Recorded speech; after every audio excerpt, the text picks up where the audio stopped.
Hey, TikTok home brewers and beer lovers. So, what's going on in the craft beer industry? I've been wondering lately. I've noticed less and less new breweries opening. I've been noticing more and more, unfortunately, more and more small breweries around have been closing.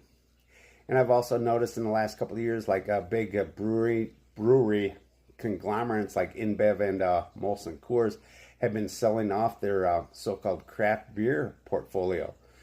Just wondering what's going on. And then I read here, the overall beer industry sank 5% in production and volume in 2023, but saw retail sales increase 3%. Meanwhile, the craft beer production decreased 1%, its worst number since the industry came into view in the 1970s.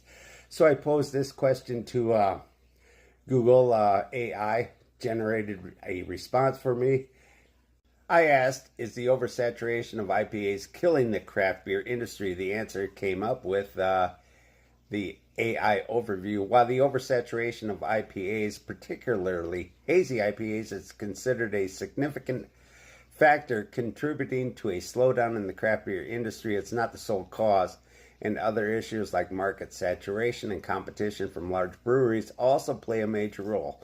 Some argue that the focus on IPAs has stifled innovation and led to consumer fatigue, potentially harming the overall craft beer market. Key points about the impact of IPA on craft beer.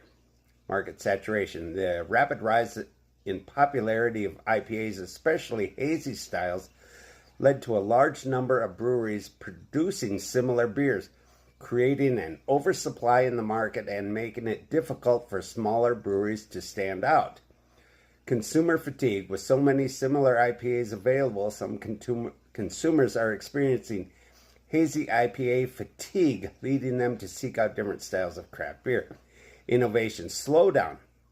The focus on IPAs can sometimes discourage brewers from experimenting with other styles, potentially limiting the diversity of craft beer offerings. Bingo. Not the only factor. While IPAs are a major contributor to the perceived stagnation in the craft beer market, other issues like rising costs, increased production of large breweries, and changing consumer preferences also play a role. So there you go. I believe that it's just the oversaturation of IPAs and breweries solely focusing on making those IPAs because IPAs have sold in the past, but it seems like they're starting to not sell. What do you think? In the meantime, I'm just going to enjoy a home-brewed Vienna lager, not hazy. Prost!